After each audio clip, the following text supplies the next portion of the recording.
चंदनपुर जंगल में टूनी चिड़िया अपनी माँ के साथ रहती थी।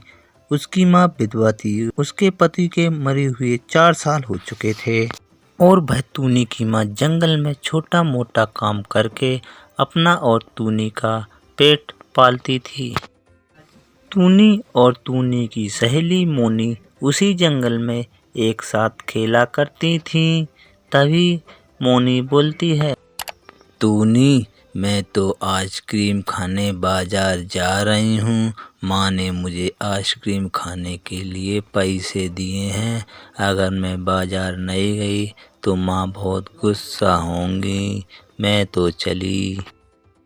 और इतना कहते ही मोनी वहाँ से बाजार आइसक्रीम खाने चली जाती है और टूनी के मन में आइसक्रीम खाने का अभी भी सपना गूंज रहा था।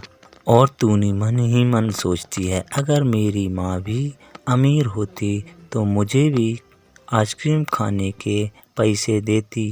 पर क्या करें, मेरी माँ बहुत गरीब है, इसलिए मुझे खाने के लिए आइसक्रीम के पैसे नहीं देती। क्योंकि टूनी ने कभी आइसक्रीम खाई ही नहीं थी और पक्षियों के खाते हुए देखा था। और खैर टूनी मायूस होकर अपने घर चली गई। क्या हुआ टूनी, तू इस कदर मुंह क्यों लटकाए हुए है? माँ, मुझे भी आइसक्रीम खानी है। सीमा की लड़की को सीमा आइसक्रीम खिलाने ले गई। बेटी, तू तो समझदार है ना, तू तो सब जानती है बेटी। हाँ माँ, मुझे पता है, आइसक्रीम खाने के लिए हमारे पास पैसे नहीं है माँ। चलो छोड़िए, वैसे खाने में क्या बनाया है माँ आपने? तुम्हारे मनपसंद दाल चावल बनाए हैं बेटी, तू अंदर जाके खा ले, मैं काम पर जा रही हूँ। टूनी की माँ का ध्यान टूनी के उतरे हुए चेहरे पर था। वह रास्ते भर टूनी की सोचते जा रही थी। काश मेरे पास भी इतने पैसे होते, क्या मैं अपनी बेटी को आइसक्रीम खवा पाती। काश मैं थोड़े पैसे और कमा पाती।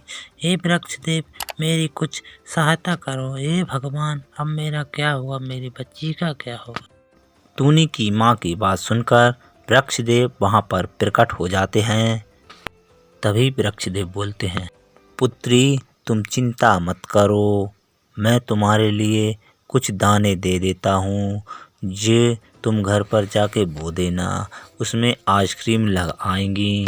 इतनी कहकर वृक्षदेव वहाँ से गायब हो गए और वह जादुई बीज लेकर वहाँ से जाने लगती है और रास्ते में सोचती है, अब मेरी बेटी भी आइसक्रीम खाएगी और हम दोनों मिलकर आइसक्रीम खाया करेंगे। और वह सारे बीज तालाब के किनारे बो देती है। तभी वहाँ पर टूनी आ जाती है। माँ, तुम ये क्या कर रही हो माँ?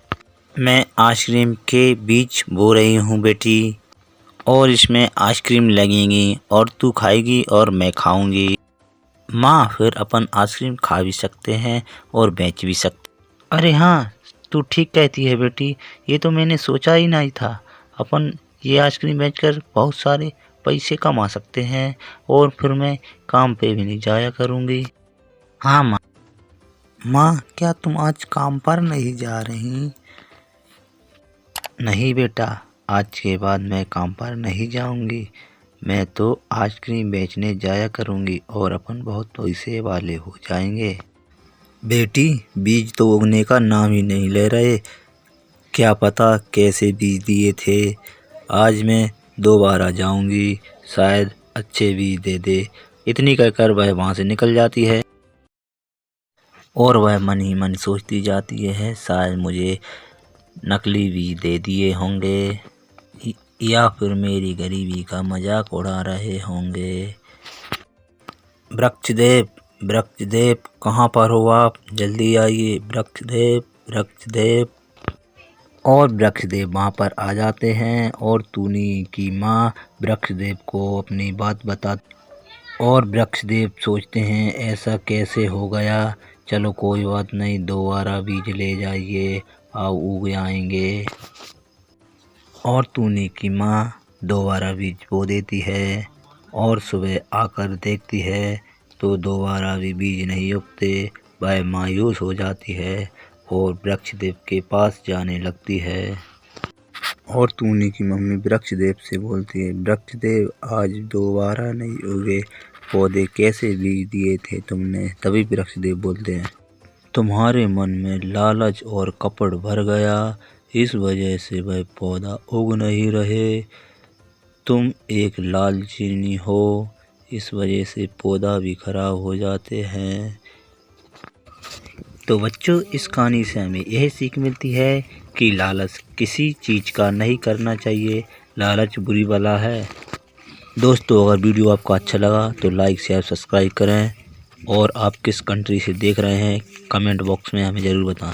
और यह वीडियो पूरी देखने के लिए मेरी तरफ से धन्यवाद और आपके पूरे परिवार को मेरी तरफ से राम राम, जय सिया राम।